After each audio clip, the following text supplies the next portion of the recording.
Hello, everybody, and welcome into another edition of To The Point. Hope you guys are all doing well on this Thursday, January 19th, if you can believe it. And we got a problem. I mean, let's be fair, the world has many problems. I could bicker about a number of things. There's different political things, of course. You want to bicker about different social issues. You could bicker about, you could talk about your favorite show and the different plot line that really bothered you, which comes up in my conversations more than the former. But today, we got an issue, and the NHL has one, and it's officiating. Like all of you, I watch a lot of sports. Football dominates my weekends, but when you have multiple screens, you can watch more than one thing. And during the week, you try to watch as much hockey as possible so I can bring some good analysis and some forward thinking to all of you. We can have some interesting conversations. And there's news in the sports world. There's always the Vancouver Canucks who are trying to do stupid stuff. There's injuries in Montreal. The Ottawa Senators, what they're doing. Steven Stamkos hits a milestone. But to me, all of that is put on the back burner when you're watching games and the game you're watching doesn't have any flow. It doesn't have a pulse. It doesn't have, to quote the Gen Z millennials, it doesn't have a vibe. It doesn't have a feel. Why is that? Because officiating over the last 3 to 6 weeks in the National Hockey League has been nothing short of terrible. Now, normally you just hear people complain, myself included. And you say, well, this person's so bad and you can't come up with a solution to the issue. And I don't want to just come on here and say that the officiating in the National Hockey League has been terrible over the last number of weeks, which it has been, but I also want to bring solutions to the problem.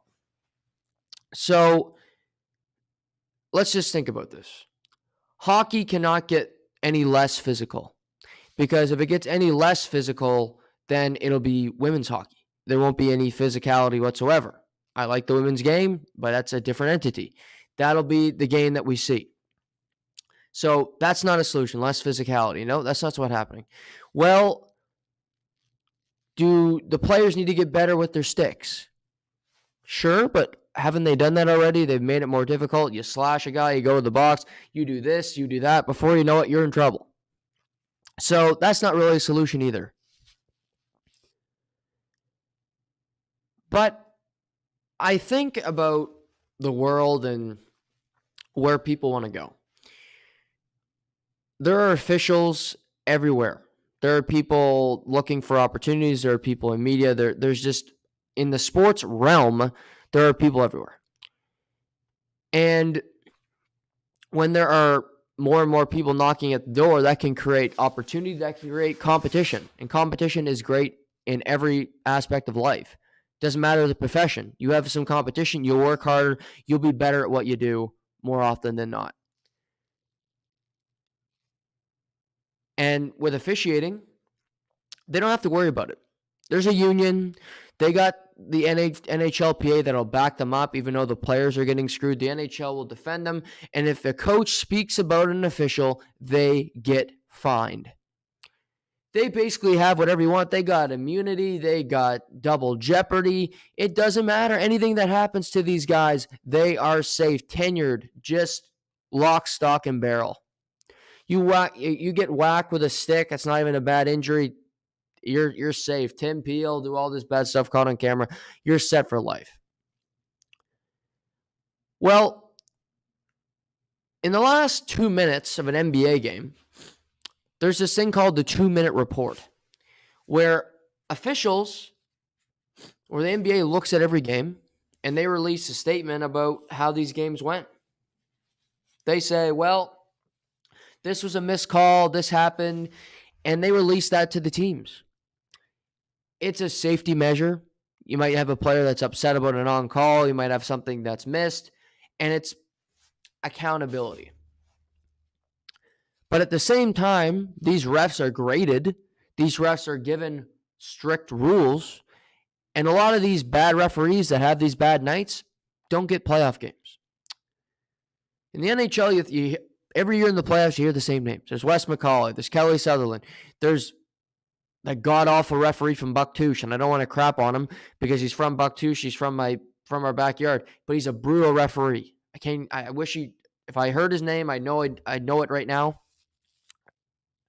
Ghislain Bear. That's who I'm thinking. He's a brutal referee. He's one of my least favorite in the league. The guy calls everything. But there's no accountability because it's the same guys every year in the playoffs. So to me, you don't hear about any of the bad calls. You can't talk about them. A player looks at a referee getting unsportsmanlike now. So, what is the solution? Well, to me, the solution is every game there should be a report done. The NHL is making money. They want to expand their brand deals. They want to do the salary cap. There's no more COVID. Apparently, you're making money. Hire some more people. Hire people to look over games. Hire people that will go through and say, this was actually a call, this wasn't, you missed this, to give a thorough report on every game that fans, media, coaches, players can have access to. You pull it up, you play a game Wednesday night, you can get that Thursday morning. It's like a report when you're scouting. You bring a report back to the team, you make your notes, you send it in. That can be done. Players, ex-players that don't have work, that need money. This could be a job for them. They play the game. They know it. It's a job opportunity. Could be ex-players. Could just be people looking to make an extra check. But that report is done after every game in the NHL, and it's available to the mass. And you'll see who's reffing these games. It'll be logged. It'll be diagrammed. Ghislain Bear sucks the big one again, okay? He's done it. He's reffed 81 games this year. 79 have been terrible. He's definitely not in the playoffs. And there's accountability because right now there's none. I'm watching that Penguins-Senators game last night. And boy, was it frustrating. There was a boarding call when Evgeny Malkin, and this was the most frustrating. He drew both penalties, and neither of them were penalties. He was hit along the boards. Hit. He had the puck. It was not from behind. It was not malicious. It was not charging. It was not boarding. Boarding. For out of nowhere. So Pittsburgh gets a power play. Then he cuts across the blue line. Malkin trips himself over defender's skate, not the other way around. He wasn't initiated with the contact. Malkin then falls, dives, and it's a 5-on-3. And wouldn't you know it, Evgeny Malkin scores on the power play on the 5-on-3. So he dives twice, and then he scores a power play goal. If I was on the Ottawa Senators, I would have killed somebody. DJ Smith was losing his fucking mind, but it's happening on both sides of the ice, and it's so aggravating to watch the game of hockey right now. It's not fun. There's nothing great about it. There's no pace. There's no feel. There's nothing to these games, but when's it gonna fucking end? Because there's just penalty after penalty. The Leafs game against the Panthers. The Leafs were head and shoulders the better team in the game. The Leafs deserved to win the game based on their play. However, the Leafs won the game against the Florida Panthers because they were gifted a power play that they shouldn't have. The Toronto Maple Leafs had 7 power plays on Tuesday night. 7 power plays. I don't care how physical the game was, which it wasn't whatsoever. The Leafs had 4 hits after 2 periods. I don't care how physical the game is. No team should ever have 7 power plays in a game. Ever. Says Scott Stevens on the ice, 7 fucking power plays? You kidding me? Radko Gudas throws a hit in front of the net. The defender went off the post. Not my problem. It's called a physical play. You want to get in my space? You have the puck. I'm defending you. That's not charging. That's not boarding. And they called it charging. Who scores on the power play? 34 with 12 seconds left in the period, whatever it was, and they end up winning the game. Florida got hosed. Florida got hosed because the referees. And Florida has stunk it up all year. And like I said off the top, Toronto deserved win the game off merit, how they played. But guess what? They win the game in overtime because they got that power play. 5-5. I saw them play the whole third period. They got 1 goal. They needed 2. Would they've got a second one? I don't think so. I don't know. All I know is what I saw. They didn't get 2 goals in the third period. They got 1. They need another one. But it's happening everywhere. These games, the Colorado-Calgary game last night. Calgary takes an early penalty in the first period. Terrible call, and I know what's going to happen. I'm like, Colorado's going to score quicker. 5 seconds in the power play, Mikko Rantanen back in that. It costs teams games. It can cost them playoff spots. But it's also, don't you want to have an interesting product? Don't you want people to say, let's tune into the game tonight? Because I'll be honest, there's some good games tonight. Yeah, Rangers, Bruins is good. Winnipeg's in Toronto. You got Dallas and Los Angeles is an interesting game. Okay, sure. I'll agree. All interesting contests tonight. But am I that excited? No, because I think I'm going to see Leafs Winnipeg tonight, and I'll see 6 power plays for Toronto, 5 for Winnipeg. I don't want to see that. What's that? That's half the game. Special teams. And I don't need to see a Leafs power play that should be really good that's stinking the joint out right now. Anton Lindell owns them. Do you want to see the Rangers, who take the most stick penalties in the NHL? That's a fact. I looked it up today. Take 2.1 penalties with their stick a game.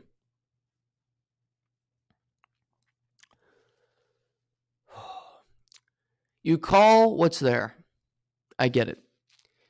I don't think officiating is an easy job. But at the same time, it's the job you signed up for. It's the job. It's your profession. Be better at it. Be better at your profession. Because you're ruining the game. I want to watch an interesting game. I want to go through it. Watch it with all of you. I don't right now. Why would I want to watch this? Penalty after penalty after penalty.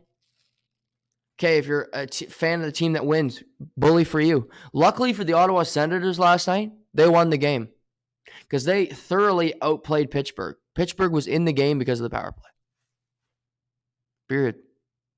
They got a 5-on-3 gifted to them because of Diver MacGyver. And I didn't see Malkin as a weak player. He was in that moment. Real weak. Character wasn't that strong in that moment. Flopping around. But you know these refs don't have a spine. You know these referees see anything that is any sort of violence, they call it. Every time they call it. Oh, what a world we live in. What a world we live in. But that's my pet peeve of the day, is the officiating. And nobody is talking about it. I don't hear it in the media. I don't see it written about. I don't know. Why is it? Why is it not talked about? Do the NHL have all these writers on their payroll and they hush them up? That's why they haven't given me a check yet? I don't know. Do people not see this as a problem? Do people think this is an entertaining product? I'll tell you this. Coming from the World Junior Hockey Championship to watching the NHL, it's not an easy transition. The World Junior game is chaotic. It's entertaining. There's a lot of mistakes. But the officiating at the World Junior Hockey Championship this year in Moncton and Halifax, which I read this morning is going to have a record for ticket sales and attendance, which I'm incredibly proud of, was officiated very well. Internationally, normally the officials I find very loose. Compared to this, Slovakia was dirty against Canada. There was nasty plays in that game. You don't hear any of it anymore. You see that in an NHL game, they'll boot you for a week. Sam Bennett was nearly ejected from a game because a stick was right near his skate. He bumped it an inch. It's going to be his fourth minor of the game. They had to go to the video review, which drives me even more crazy that you're that incompetent that you have to go review it to make sure you got it right.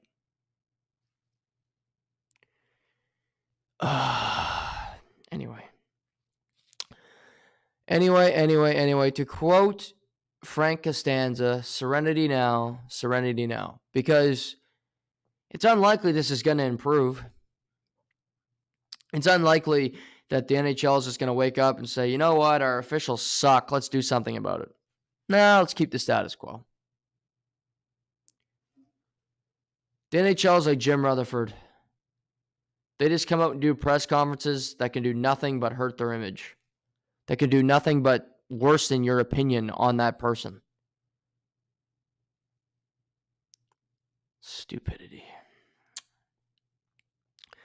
Last night, I believe it was last night. It might have been Tuesday night. Now the days are, Tuesday night, pardon me. Tuesday night, I'm watching these games, swearing at my television because of the shitty officials that carried into last night. But I go to bed. I don't watch the Philadelphia Flyer Anaheim Ducks game because, well, you know why. And I wake up to a story that pops up about Ivan Provorov. Ivan Provorov, defenseman for the Flyers, on the trade bait list, did not partake in warm-up, and because it was a Pride night in Philadelphia. Pride night is obviously celebrating the LGBTQ community, and Ivan Provorov said that he did not want to go on the ice with that jersey because it is against his religious beliefs. So Twitter goes abuzz, the world the way it is goes completely, erratic, and John Tortorella has to come out and say after the game, because Provorov did play, that he respects his right, it's his decision, and that's it, moving forward. I have no issue with Ivan Provorov doing this. However, I disagree with his stance. I think you can disagree with somebody's point of view and still be okay with their decision. Because in life, people are not going to always agree with you. And this is a transition that's really easy for me. I'm perfectly fine with Colin Kaepernick taking a knee, and I'm comfortable with the people that saw it as a problem. And I think those two groups of people can coexist. Ivan Provorov stated that his religious beliefs it didn't set well with him to wear a Pride jersey. Religion would never be my number one choice on why to make a decision. But again, that's me, the cynic, and the atheist speaking here. But if you are religious and that's the way you live your life, bully for you. I think he had the stones to do it. He answered questions after the game, which was important. I felt he had to do it.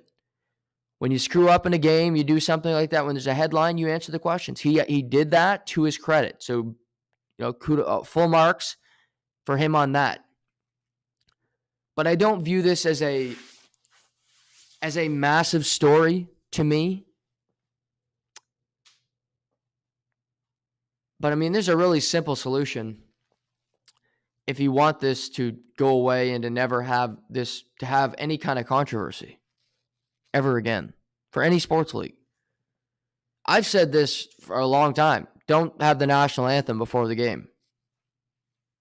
That was a really simple solution. I don't know why you have to play the national anthem before a sporting event, why that's done. To me, it's arbitrary to play that then. I think you play the national anthem on Veterans Day, on Remembrance Day here in Canada, special moments. I don't know why before a sporting event you play the national anthem.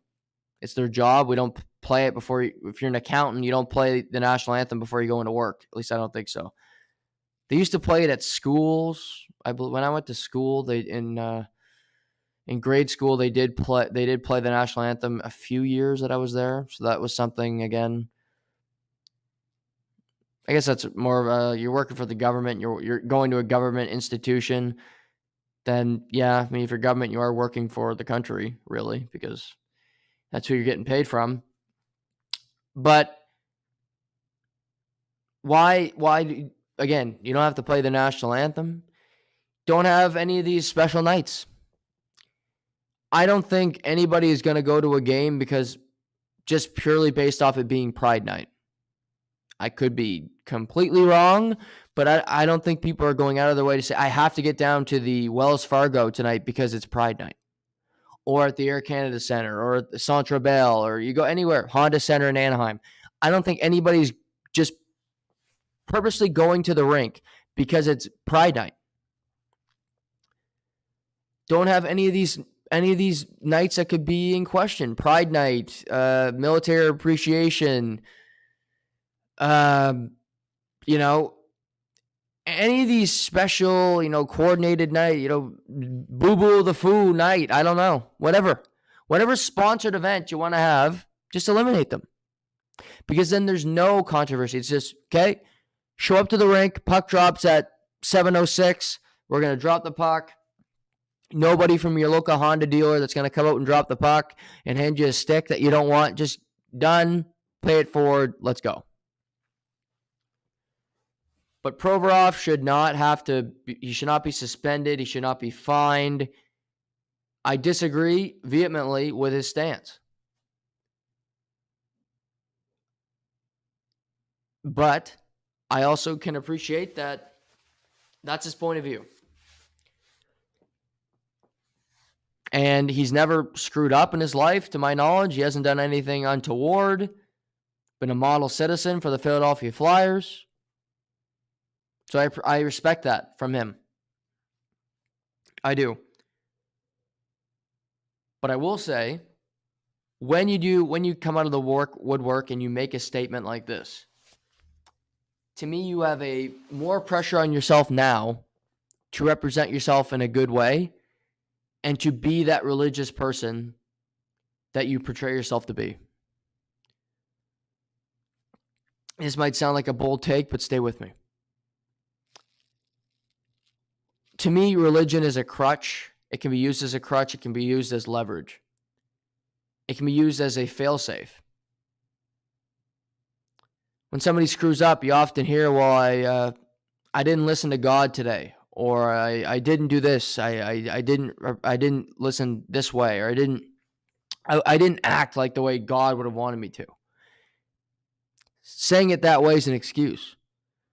You're saying, well, you're not admitting that you made a mistake. You're saying that I didn't do what God wanted me to do today. It's not owning up to your actions. To me, if you're going to use religion as an excuse, be a model citizen and continue to be one. Go to your church, do whatever. But when you make a mistake, I don't care if you're religious, I don't care if you're an atheist like me, a curmudgeon like me, you're wrong. And I think when you step out on the ledge of making a tough decision like this, being against the grain, if you will, right or wrong, the court of public opinion will really want to bury you if you do screw up. Might not be on the ice, but if you screw up in a major way off the ice, the vultures will be looming. So just be aware of that. Ivan Provorov. We got a report out of Boston yesterday that quietly David Pastrnak, his camp, and the Boston Bruins are working towards an extension. It does not sound like it's going to happen, in the next day or two, but they're working towards an 8-year extension. Pasternak's 26 years old, and this deal would shatter the previously cap of $9.5 million that they gave to Charlie McAvoy as their highest paid player. Marchand and Bergeron were on deals. Krejci, they have some players on that roster, but it sounds like David Pastrnak will be the highest paid player on the team, and the Boston Bruins pay structure will finally exceed $10 million if they do, in fact, sign David Pastrnak. He's got 35 goals on the season. He's fourth in the NHL in points, and he's on the best team in hockey. If I'm the Boston Bruins, if I have to pay over $10 million to keep a player like David Pastrnak, I'm doing it. He's one of the best wingers in the world, and despite the fact that he's that high in points, he's as good or better than Mitch Marner. He's as good or better than Mikko Rantanen, who I love a lot. He's one of the best wingers in the world. One of the best goal scorers in the world, but he also can get 50 to 60 assists a season. He's one of those talents you don't want to lose. And if the Boston Bruins lose Patrice Bergeron in the next year or two, lose David Krejci in the next year or two, you'd have Pastrnak, McAvoy, Carlo, Taylor Hall would still be under contract, Linus Ullmark and Net would still be under contract, and you could have a trade in there for a center iceman that could keep the team competitive and not have to completely rebuild after these legends have departed. If somebody like Bo Horvat would end up on the Boston Bruins, then you're not looking at a tailspin for 5 to 10 years. You're in a window where you can still compete, where you can continue to add to this roster and still be competitive, still compete in that Atlantic Division. I think the Pastrnak deal will be $11 million times 8 years. He might want more than that. I wouldn't blame him. Because quite frankly, if you're thinking ahead, the salary cap's going to go up. Mitch Marner, just to play a comp, makes 10.9 right now. He's got 2 years after this one in his deal. Mitch Marner will likely sign for $13 to $14 million his next deal. Because if Matthews signs for 15, whether it's in Toronto, Arizona, or Timbuktu, he won't want to be too behind his buddy when it comes to AAV. To me, if I'm David Pastrnak, I'm looking ahead saying I'm not going to sign for the same money that Marner's made already, because he's going to be up in a couple of years and he'll make more than he's making right now. And oh yeah, I might win a Rocket this year. I could win the Hart Trophy this year if I'm thinking David Pastrnak. Who knows? I'm on the best team in hockey. Interesting position for him. For Don Sweeney, I think he's done a really good job at building this team. They obviously hope to win a cup this year. Signing Pastrnak to a long extension makes it more difficult to add talent. But doesn't mean he can't do it. And keeping Pastrnak and keeping McAvoy puts pressure on himself to keep this team competitive after the veterans have departed. And I don't think Don Sweeney wants to rebuild. I think he wants to continue to try to keep winning. When you have young players in their prime sitting there on your roster, it's hard to say, let's rebuild. Because quite frankly, we see across the league, those players won't let you. Because they don't care about the number 1 overall pick. They care about winning and trying to be competitive. A legend of the game hit 500 goals last night. It was Steven Stamkos. Hit 500 goals in the first period against the Vancouver Canucks. He followed that up by getting a hat trick in a truly special night for him. Steven Stamkos is a warrior. Steven Stamkos is a guy that has been through a lot in his career. Through the injuries, a broken leg, the Olympic trials and tribulations. And after potentially being out of the game at one point, playing only 3 minutes in their first Stanley Cup victory, he is now morphed back into a star player and a surefire Hall of Famer at the end of his career. A guy that was just there. A guy that was not the top dog in Tampa anymore. You had Kucherov come through, you had Hedman, but the original OG, the original gangster in Tampa Bay was Steven Stamkos, the number 1 overall pick, the guy who turned down the Toronto Maple Leafs to stay in Tampa, the original 65 goals in one season. Steven Stamkos is a winner. He's a great leader. And he really put the Tampa Bay Lightning franchise on the map when they got him. He might have gotten the fanfare of Sidney Crosby when he went to Pittsburgh in the initial reaction. He might not have gotten the fanfare of Connor McDavid or Austin Matthews in those respective markets. But Steven Stamkos has been a great number 1 overall pick for the Tampa Bay Lightning. 500 goals, 2 Stanley Cups, 4 appearances. That's more appearances than Sidney Crosby in his career. Tied with Sidney Crosby, pardon me. Crosby's 3-1. Stamkos is 2-2. Same amount of appearances as Sidney Crosby in his Stanley Cup final. To think, will Connor McDavid even get 2 in his career? Getting to 4 Stanley Cup finals is crazy. But I really value his character after seeing his injuries, after seeing battle all the way back and be in a position to get 500 goals, to be on the consistently great team, the Tampa Bay Lightning, is truly special, and he's a big part of it. You have to come in every year when you're as good a team as Tampa with the mentality that we're going to be competitive. And they were lazy last year, and they might have been a little tired, but they didn't win. They got to the final and lost. This entire season, I haven't seen a team that's laying off. That is, well, we're comfortable with where we are. Let's just go through the motions. They've attacked the last 2 months with a ferocity and a focus of a team that wants to get back what was theirs. They want another Stanley Cup. And they very much can do it. Braden Point is playing the best hockey in the regular season of his career. We know Braden Point. He's the most clutch player in the league. He's the best player he's the most clutch player in the playoffs over the last 3 playoff series. Didn't play much last year, obviously.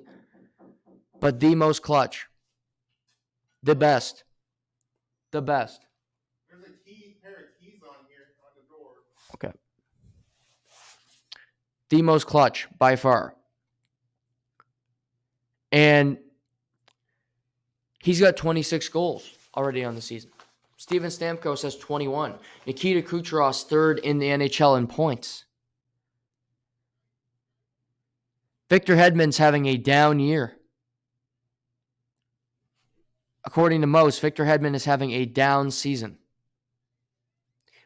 He's got a couple goals on the year. Vasilevsky hasn't had a shutout since November 2022. So November 2021. But it doesn't matter. Vash is doing what he wants to do. Brian Elliott gets a win in Vancouver last night. The team just churns victories. Anthony Cirelli, he's coming off major surgery. He hasn't been fantastic when it comes to putting up points, but it's not a big deal. You know why? Because the insulation with this team and just their competitive spirit has made them a force. And I give a lot of that credit to Steven Stamkos. Because he's a winner. This team continues to win. And I look at the 2 teams that made the final last year. Tampa's been pretty great all year. Colorado, on the other hand, has gone through injury woes. McKinnon's back. Rantanen's back. Georgia's been quite solid. Colorado's going to be a problem. Colorado's going to make the playoffs. On FanDuel right now, you can still get them at plus money. It's an obvious one. They're going to make the playoffs. If they don't, I'll pay him myself. Mikko Rantanen's got a quiet 32 goals. I mentioned yesterday, he is the most quiet, best player in the league this year. He's been superb. He's the Colorado Avalanche team MVP through the first 45 games of the season. And this team is coming together at the right time. They're not going to be slowed down. And I love the way they're starting to play. They look like the team last year. They're getting all their pieces back. Landeskog still hasn't played a game, so they have to wait for him to get back into the lineup, and Nikushkin. But Arturi Lehkonen had a pair of goals last night. Rantanen gets a pair. He's got 32. McKinnon's getting points. Makar's obviously out there being the best in the world. Colorado's finding their game. Now, I certainly think that the Central is more competitive this season than it was last year for them to get to the Stanley Cup final. But they got that nucleus of a team that can do it. But looking at it, you got the Winnipeg Jets. They're in Toronto tonight.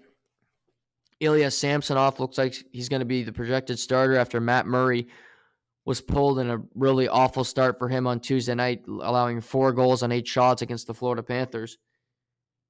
Winnipeg's coming off a loss to the Montreal Canadiens. Definitely not their best effort either. So both teams will be looking for a win. Winnipeg's in more interesting position because they're fighting for top spot in the Central. And as I just mentioned, I think Colorado is going to be on a heater past the All-Star break and through the end of the season. So you want to stay ahead of them. Get as many points as you can because it's going to be tough sledding. But that's an interesting game tonight, Winnipeg, Toronto. It's a measuring stick game for both teams. You only play twice a year.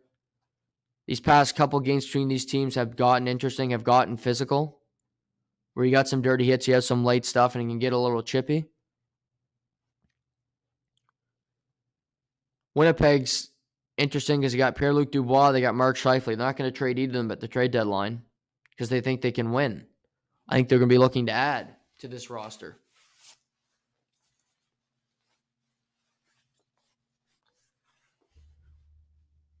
Rick Bowness has done a hell of a job, and you got Sheldon Keefe, who's done a great job in Toronto, too.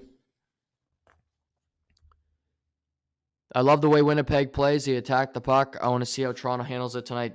Interesting game, certainly, between these two teams. Any other? Oh, yes.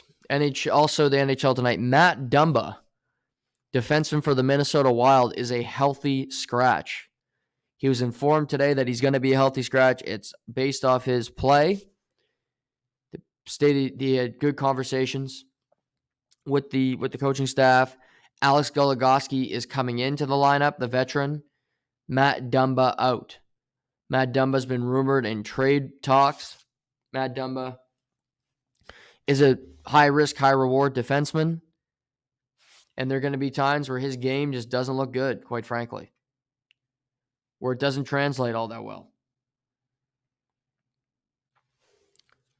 Where he's going to get burned. He's going to make a mistake in his own zone, fire a pass that he likely shouldn't. Reading about it. This is Dean Evison. We had a real good meeting. He knows why he's sitting out tonight. He feels his game has been good of late, and was surprised to be scratched, Dumba said. He added that both he and the coaching staff weren't happy with his performance against the Washington Capitals Tuesday. Dumba has 4 goals and 8 assists over 43 games this season with the Wild, his 10th season as a member of the team. He's only played for this team since being drafted by them a decade ago. I like Matt Dumba. I'd want him at the trade deadline. I've already stated I think Minnesota should keep him because you should try to win. You're in a position now where you might as well. They're not going to win, but you should try. But Matt Dumba, healthy scratch tonight against the Carolina Hurricanes in Raleigh. So interesting development there for Matt Dumba in the Minnesota Wild. You have all these other stories, and the officials are still in the back of my mind. I can't get them past because I know. Oh, and wouldn't you know it, as I get back to it, NHL fines Panthers Paul Maurice $25,000 for officiating comments. There you go. It all comes back around, ladies and gentlemen, this officiating. So he was fined $25,000 on Thursday for comments. The Panthers, who had 3 power play goals, who had 3 power plays to the Maple Leafs 7, lost the game 5-4. Maurice, there will always be penalties you take. You take that you learn, and there's a whole bunch you're not going to like. I thought we had the inordinate share of those. I don't know what the hell these referees are doing. Me either, Paul. I hope the Panthers will take up that fine. I applaud him for making that comment because you know you're getting fined. You know that people are going to completely make fun of you for it. He's absolutely right. Officiating is so junk right now, and it's an embarrassing thing for the league. Paul Maurice, you might not have liked the job if you're a Florida Panthers fan. You might not love his system and the way it's gone this year. But I appreciate a coach that is honest that the officiating has been crap in most of these games, including the other night. So good on Paul Maurice. Back in my good books. He was never really in my bad books, but nevertheless. Tonight we got lots of games, full slate of action in the National Hockey League. Should be entertaining. Now, it's a Thursday, and Thursdays now are exciting day, even though I don't like the word exciting, so I'm going to retract that. Thursdays are interesting days, there you go, for yours truly, because the PGA Tour, the golf season is on. We talked about the tournaments in Hawaii. The PGA Tour has made changes this season to the playoffs. Only the top 70 players will qualify for the playoffs in late August. So it's a battle to get into that top 70 so you can get your tour cards, you can set up your schedule, and make a whole lot of money in the FedEx Cup. We've had 2 events in Hawaii. We had the Sony last weekend.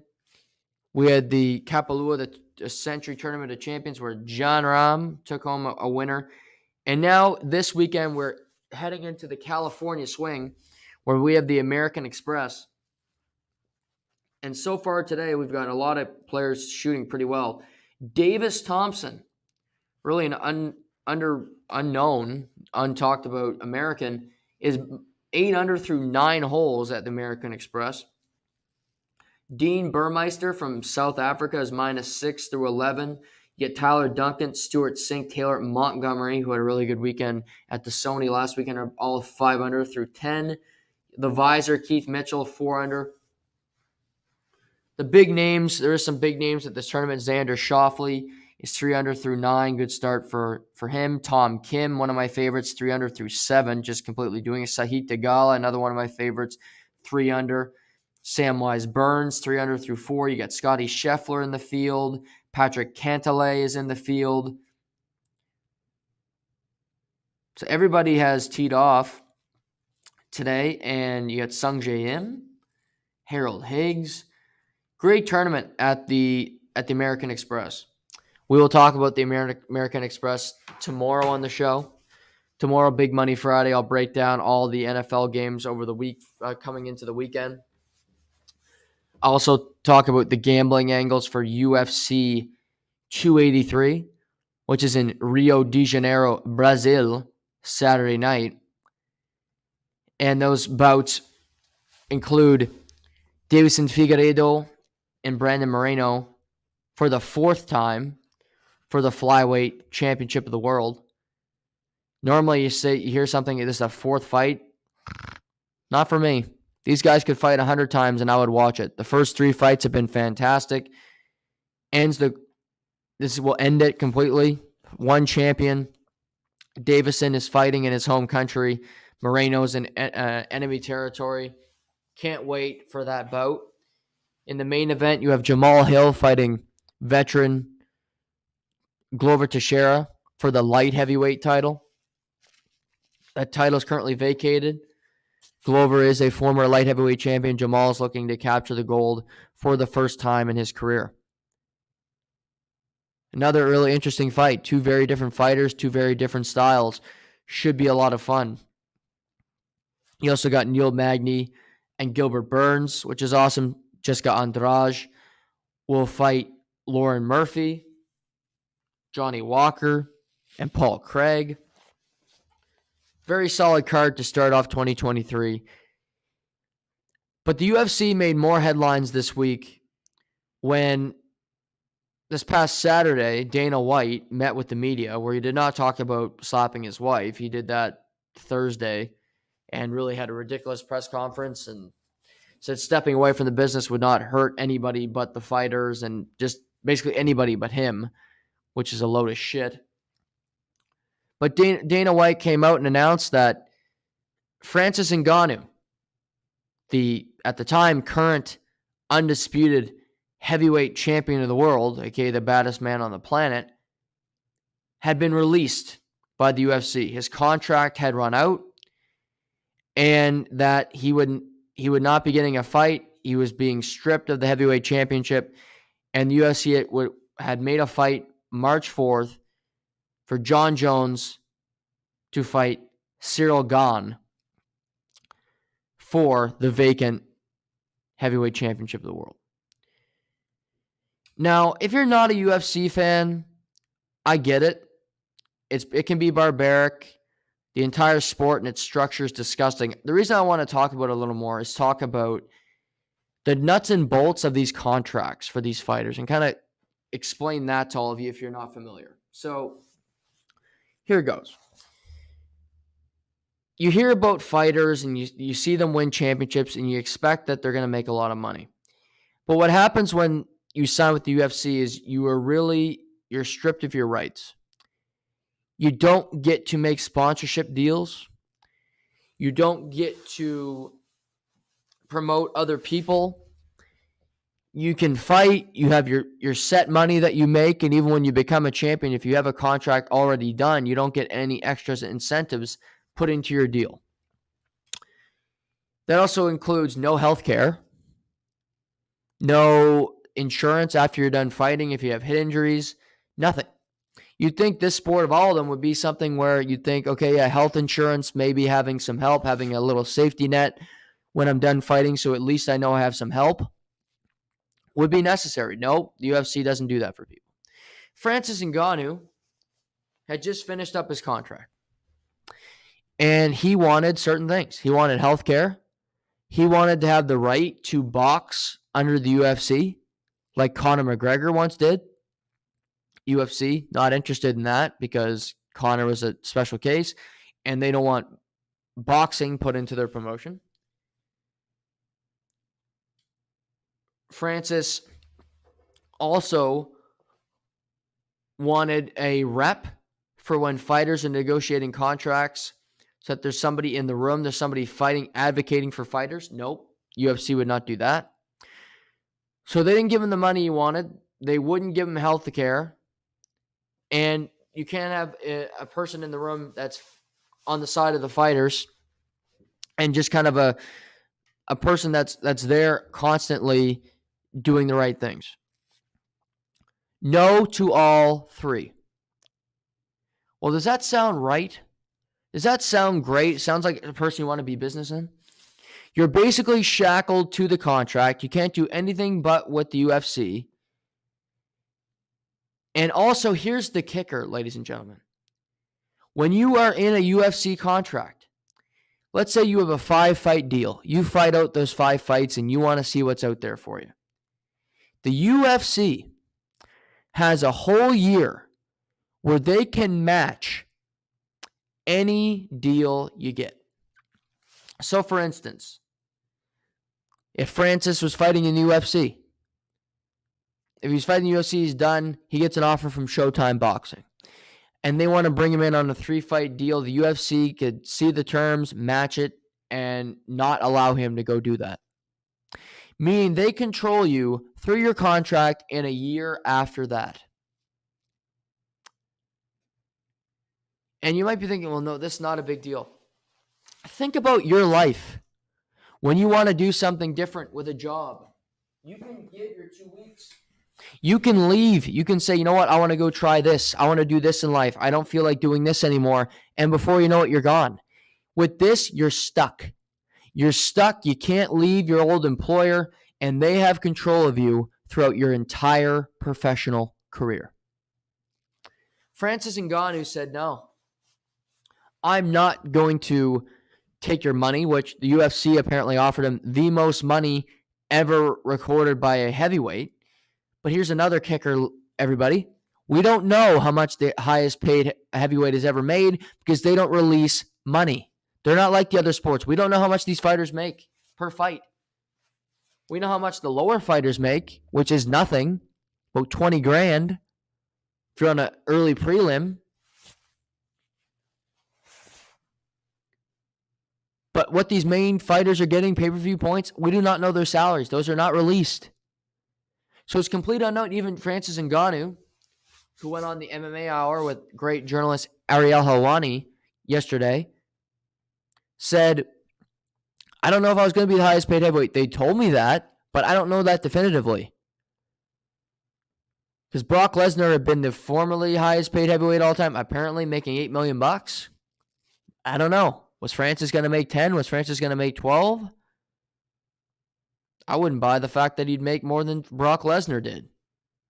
He was cheating, taking steroids. So Francis is gone. They stripped him. They even said they would not match him because he was pressing them. He didn't do anything they wanted. Francis is a free man. They took shots at him at the way out, saying he was afraid to fight John Jones, which is complete BS because he said he wanted to fight John Jones for about 2 years before this happened.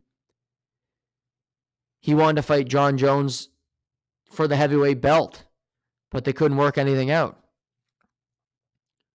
So now Ngannou has the freedom to go box if he wants to, which he's always wanted to do. He could sign with another MMA organization like the PFL, the Professional Fighting League, One Championship, which is another MMA company. He has that ability. I wish him the best. I hope he goes box, and I hope he fights Anthony Joshua in his first fight, the former lineal heavyweight champion. I hope he fights Anthony Joshua. I think the biggest fight for Francis would be to fight Deontay Wilder. Deontay Wilder, who had some great bouts with Tyson Fury, if you're not a boxing fan. Some of the greatest boxing I've ever seen in my life was Deontay Wilder and Tyson Fury. Francis and Deontay Wilder can both punch with the best of them in the world. I think that'd be a ton of fun.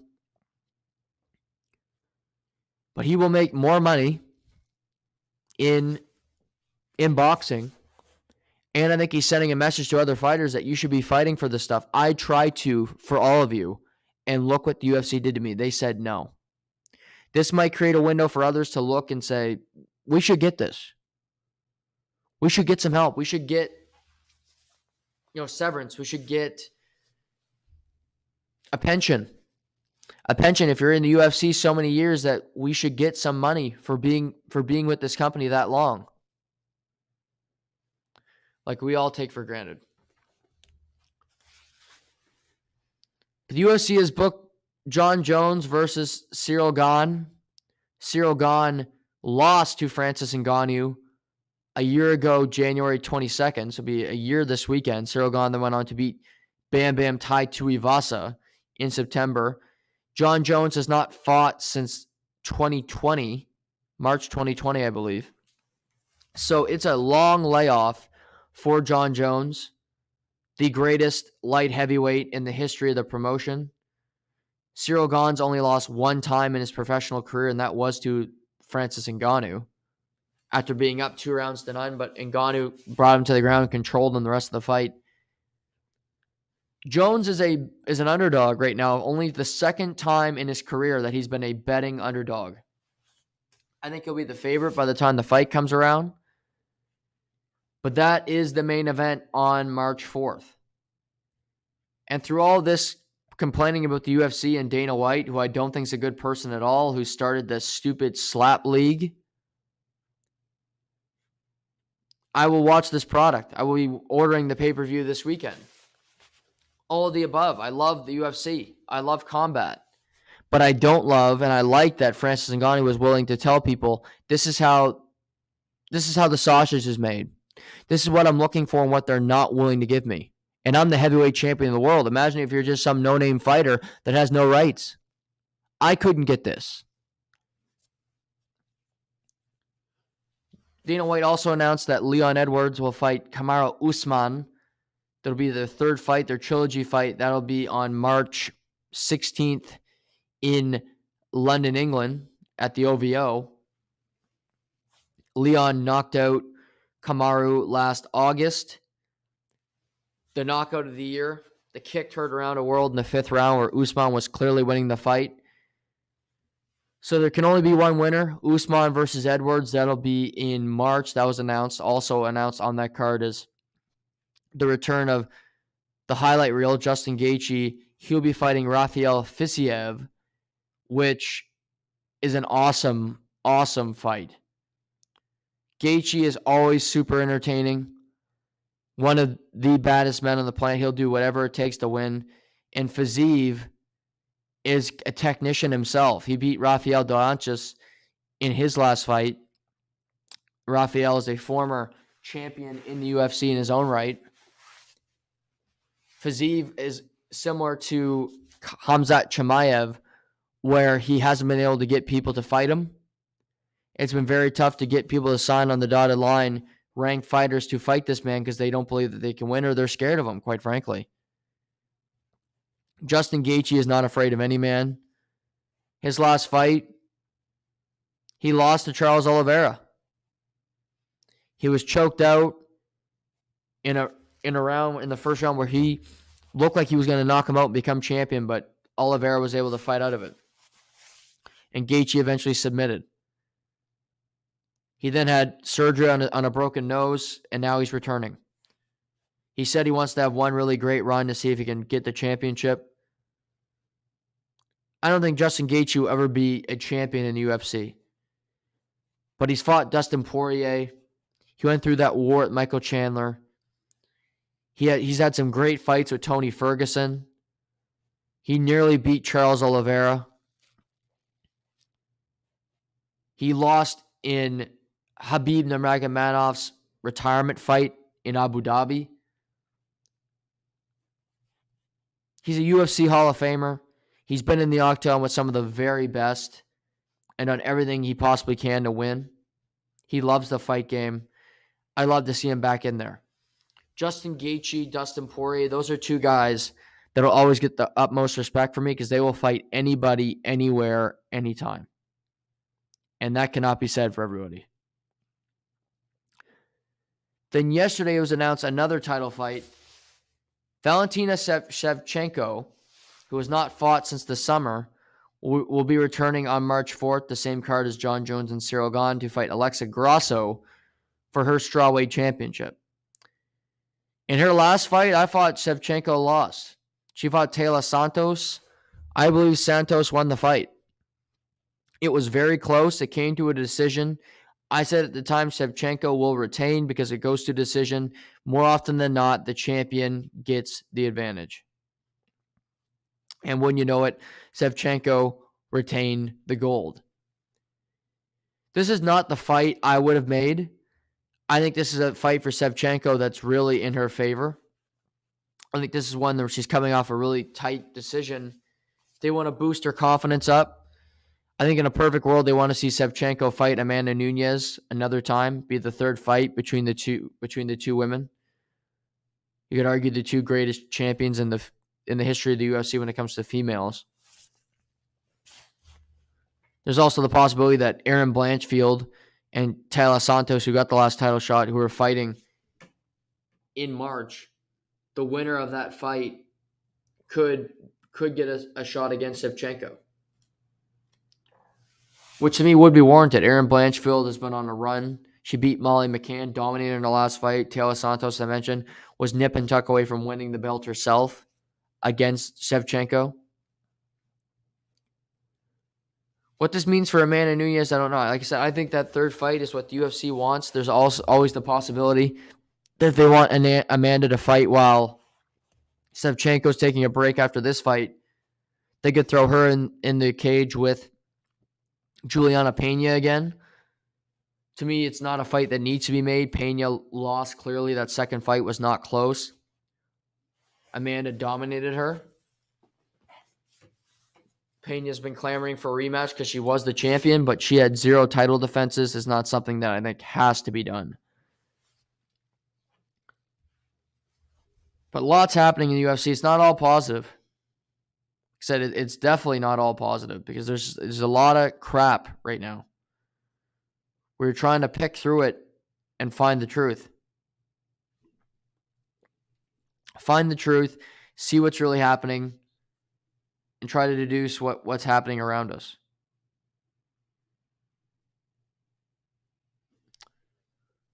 But as I mentioned, UFC 283 this weekend. We have UFC 284 in Perth in Australia in February. And then the March 4th pay-per-view, UFC 285, is what we've all been waiting for. Where you got the big fight between John Jones and Cyril Gane. Prior to that, we do have the fight night, where as of right now on February 18th, Marlon Vera, Corey Sandhagen will fight in a 5-round main event, and Taylor Santos and Aaron Blanchfield will fight in the co-main, which is great. Blanchfield's 10-1, Santos is 19-2 in their respective careers. But fun stuff in the UFC, minus the stuff with Francis Ngannou. But I hope he gets to do what he wants. Hope he gets opportunities. I hope he gets to take advantage of this freedom, and we'll see what he does with it. Don't know if you know this, but this morning, the Australian Open was ongoing. And prior to going to work this morning, I saw Novak Djokovic on my screen. He lost the second set, but won it in 4. But through the night, there was upsets galore. On the men's draw alone, the number 8 in the world, Taylor Fritz, number 2 in the world, Casper Ruud, number 12 in the world, Alexander, aka Sasha Zverev, were all ousted. This is coming off the heels of Rafael Nadal losing Tuesday night down under. Men's seeds are dropping like flies. Daniil Medvedev and Novak Djokovic are smiling in their respective draws, likely thinking about playing each other in the Grand Slam final. You also saw Emma Raducanu, Bianca Andreescu go out.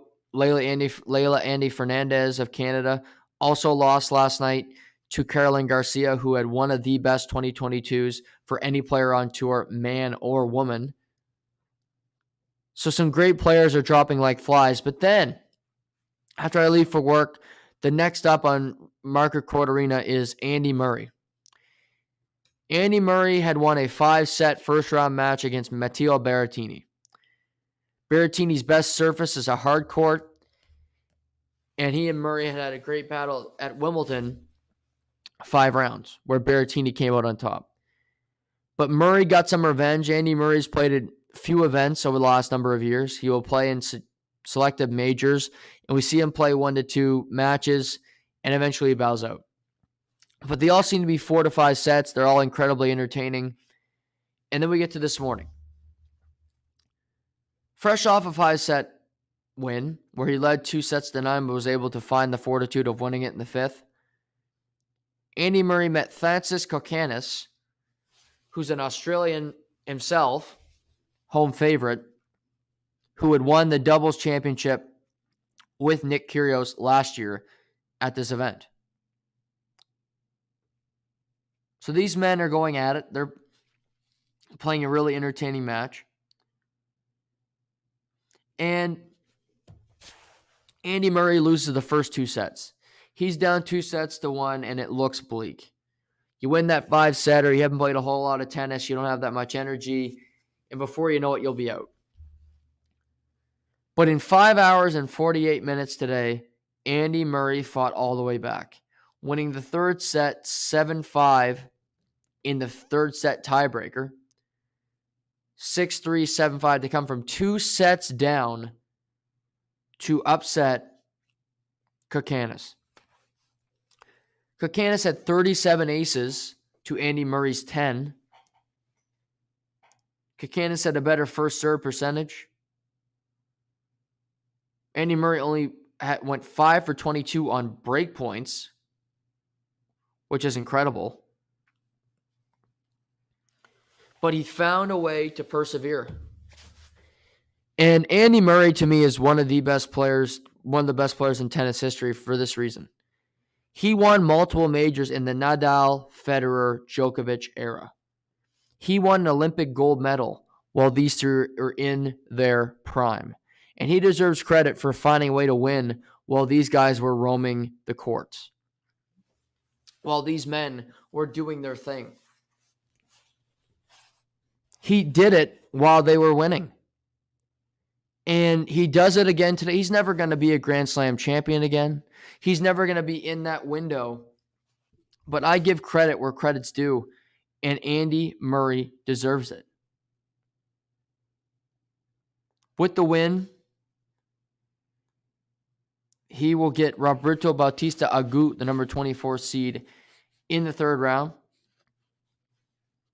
You just take every match, with a grain of salt. But you look at that side of the draw, on the Nadal side, you got Felix Auger-Aliassime, the Canadian, who's the 6th seed, and he's in a good spot. Denis Shapovalov is also in this section. He will play Hubert Hurkacz this evening, 4 a.m. start. Hurkacz has been to back-to-back quarterfinals at majors, so Shapovalov, it would be a bit of an upset if he won this match. You got TFO and Karen Khachanov. Tonight, TFO looks to continue his wave. Daniil Medvedev is on this side. You have Holger Rune, who's broke out in Wimbledon. He's from Denmark. You look at all these unranked players. Alexei Popyrin from Australia. He's there. Shelton, the American. J.J. Wolf and Michael Moa, both American unranked. Tommy Paul, Jensen Brooksby, both unranked Americans. So a lot of American men are having success in this side of the draw. Certainly. So, interesting stuff. But tonight you got Yannick Sinner in action. Stefanos Tsitsipas is in action.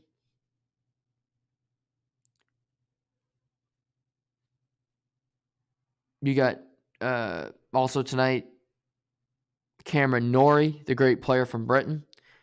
On the women's draw, less upsets, although Ons Jabeur was the biggest upset. The number 2 seed in the world dropped her match to Vondrousova today, who is number 86th ranked in the world. So big upset there. Looking at this draw, Caroline Garcia, to me, is now the favorite after seeing Jabeur go out. You have Zhang, who is ranked. Karolina Pliskova, who's been to multiple Grand Slam finals, is the 30th ranked. She's kind of sliding under the radar. Tonight's big matches. In action, you got Danielle Collins, who's had 2 3-set matches to start. We'll see what she can do tonight. Iga Swiatek, the best player in the world. Coco Gauff is in action. She looks to continue her winning ways down under. Madison Keys and Victoria Azarenka, a big third-round match between these two women. Azarenka, a former Grand Slam champion. Madison Keys has gotten very close, has not been able to cross the finish line yet. Maria Sakkari will also be in action.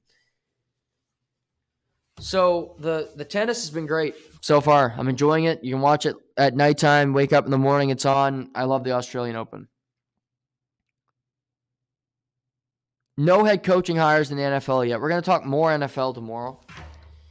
Big NFL day tomorrow. I will recap the hockey from today. But I want to talk about in depth tomorrow on the show about all that's happening with the betting lines, of course. But there's also there's a couple firings today in the NFL. Byron Leftwich was fired as offensive coordinator of the Bucks. Greg Roman was fired as offensive coordinator for the Ravens. What does this mean for the respective quarterbacks? Get into potential head coaching candidates. Where does Tom Brady end up? We'll preview the games. That's all coming up tomorrow on the show. We'll talk UFC and also want to recap some of the hockey games this evening. So, a little bit of an abbreviated show today, but still fun nonetheless. Hope you guys enjoyed it. Friday already tomorrow. We'll talk then. Until then, have a great night. This is To The Point.